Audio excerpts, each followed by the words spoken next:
Well, hello, everybody. This is Teresa Augustinelli, your coach and mentor. As you know, I am the owner and developer of Glen Mills Coaching and Consulting, where I provide personal and professional leadership development programs for those who are serious about up-leveling in life, love, and business. And as you know, for the month of May, I have been doing a segment that I've called May I Introduce You? And for the month of May, Monday through Friday, I'm going to be introducing you to some of my most trusted coaches, mentors, business advisors, friends, and successful colleagues. Because I wanted you to have an opportunity to meet some of the people that I regularly get to talk to or learn from. And they've been so helpful to me because, as you know, we are not solopreneurs, we're entrepreneurs, and we all are in this together. And I know for me personally, I wouldn't be where I am today if it wasn't for the many people that have spoken into my life and have helped me to go from level to level to make me the best me that I can be. So let me introduce you to Ken Dunek. Ken, how you doing? Hello, Teresa. How are you? Thanks for having me on. So Ken, you are the publisher and managing partner of New Opportunity Publishing. Tell us about it. Yeah, New Opportunity Publishing was born about 10 years ago. Our two titles of the magazines we produce are Jersey Man and Philly Man magazine. Those were launched in December of 2010. At a time that was very difficult, people were getting out of the publishing business, so we jumped in because we had kind of a master plan that came together rather nicely. We've been in business for over 10 years, and it's a combination of magazines, business network. We throw a huge gala at the end of the year, and all those things together have provided us with a profitable business. So we're pretty proud of what we've created over the last 10, 11 years. Now, I would love for you to share a little bit about your backstory, if you wouldn't mind. Sure. Well, I moved here in 1980. Believe it or not, I was a tight end for the Philadelphia Eagles. I made the team the year they went to Super Bowl 15. I was a backup tight end, was on and off injured reserve most of the year, and actually got hurt right before the playoffs, so I wasn't able to play in the Super Bowl, but I did go down there with the team, participated in all the practices, and have an NFC championship ring from that experience. I got released in 1981, played briefly for the Colts and Giants in training camp, and then spent 3 years with the Philadelphia Stars of the USFL. We won that title twice. And then retired in 1987 and went into private business. So I would love to talk for hours about this. You have an amazing story and such an inspiration to me, as well as so many, that I really believe you have come through so many different things. One of the things that I wanted to ask you is, how did you transition from success on the athletic field into publishing?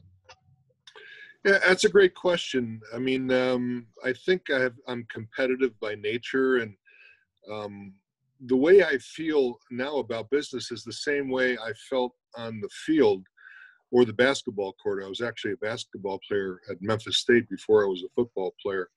But that competitive drive still burns within me. And, you know, every time I sign an ad contract now, I feel like I scored a touchdown. Every time I sign up a Legacy Club member to our business network, I feel like I scored a basket. And that drive continues to propel me to success.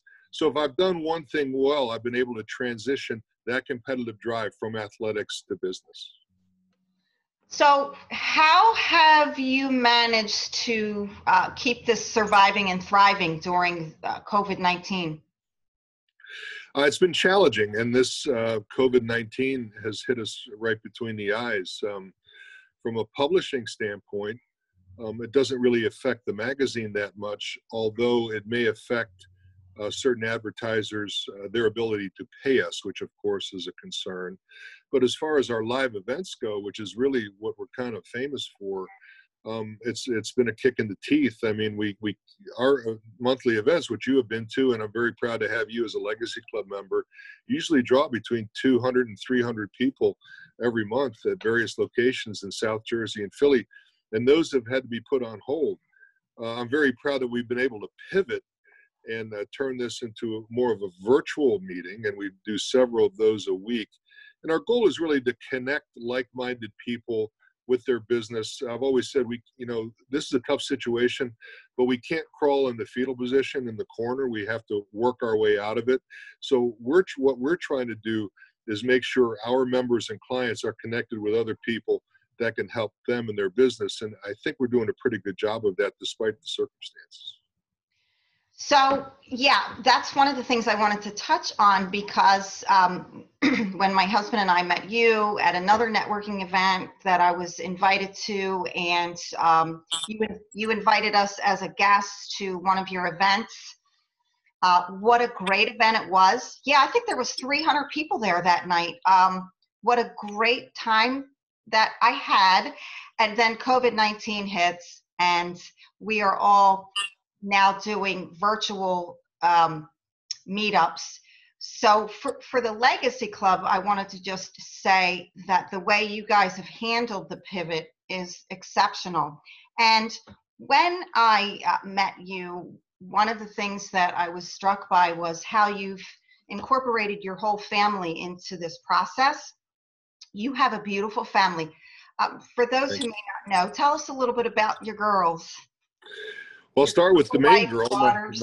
My wife, Terry, we've been married for 38 years and met her actually when I was playing for the Eagles. And we've had a great relationship for all this period of time. Ashley was born in 1983, my oldest daughter, who's now the associate publisher of our business.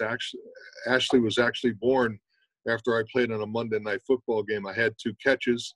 I went home and tried to go to sleep, and my wife tapped me on the shoulder and said it was time to go to the hospital. So I didn't get much sleep that night. And then we had triplet daughters born in 1989. So Jamie, Taylor, and Alexandra came into the world then. And actually, Taylor is an OR nurse in the cardiac unit at Jefferson, so I'm very proud of her and the service that she provides everybody. And Jamie is in nursing school. She still works for us part-time, helping Ashley with the events. And then Alexandra, who's a cancer survivor and has been challenged with being partially deaf and loss of eyesight, but she's a great young lady, very, very competent, and she helps me in the office quite a bit. So it wasn't necessarily by design that I got most of my family involved with us, but I'm certainly thankful for it. And you have the most beautiful daughters. I wouldn't want to be in your shoes. Well, I spent some sleepless nights when they were in high school, that's for sure. But I think I was big enough to scare away most of the guys. Well, you and your wife have done a fine job. And so that's one of the reasons that I was so excited to have you on, because your values, you guys are full of integrity. You add value to the lives of many other businesses and entrepreneurs. And so one of the things that I wanted to ask you, for those who have asked me, what would you say to somebody who would say, Jersey man, Philly man, is there anything for women? Yeah, I mean, that's a great question, and that's a hurdle we've had to overcome. The reason why we decided to publish a men's magazine is because we didn't see anything else like it in the area. We thought a lot of the magazines were written with kind of a feminine slant, so we thought there might be a market for a martini, cigar, politics, business type of a magazine. We're very woman friendly. My wife and daughters would be really disappointed, and to say the least, would probably hit me in the head with a hammer if I had anything bad in the magazine. So there's nothing unprofessional in the magazine. And when you think about it, women are politicians, they're business people, they like sports, they like wine, they like food, everything that we cover in the magazine. So we have a high volume of women that read the magazine and like it.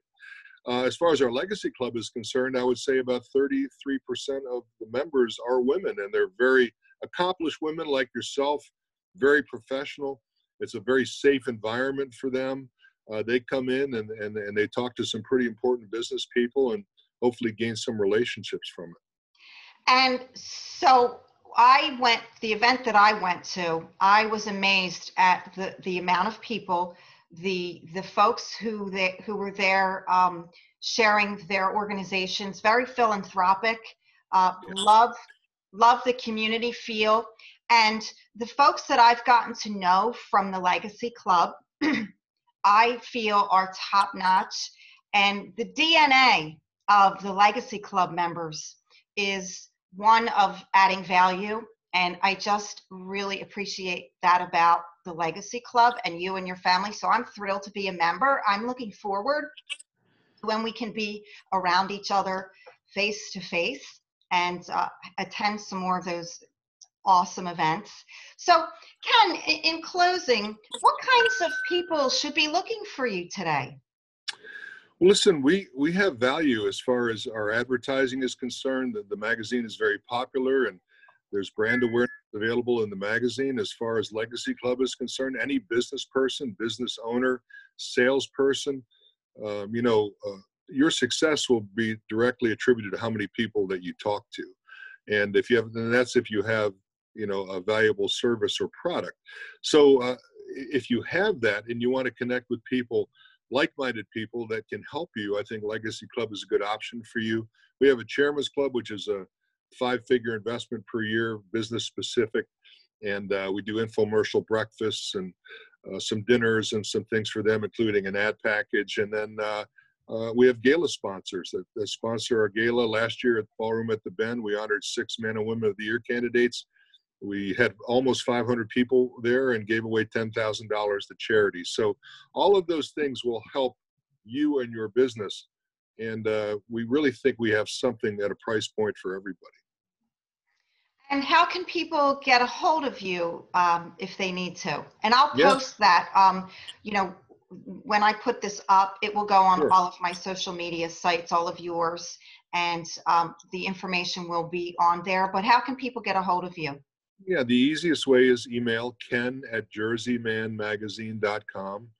I always have my cell phone with me. The cell is 856-912-4007.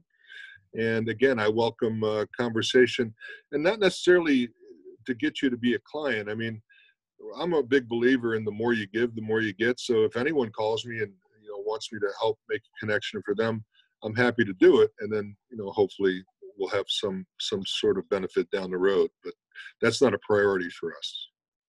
Well, we are experiencing so many different socialization issues that I want to commend you and Ashley and your wife and girls on how you've allowed the Legacy Club members to stay in touch with each other. In fact, pairing people up with people who are like-minded, who may be able to help each other. That was really something that I found so helpful to me as a member, as a new member. So I'm glad you're doing that. Keep that up. And I'm not in Jersey. I'm in PA. We have different socialization rules right now, so I don't know who will see who first. But with that said, I'm looking forward to seeing you guys real soon. Ken, thanks so much. Hey, great to be on, Teresa. Best of luck to you, and thanks for being a part of our group. I'm looking forward to seeing y'all again. Thanks. See you at the next virtual happy hour Legacy Club members. It'll be soon. Take care. Bye. Bye-bye.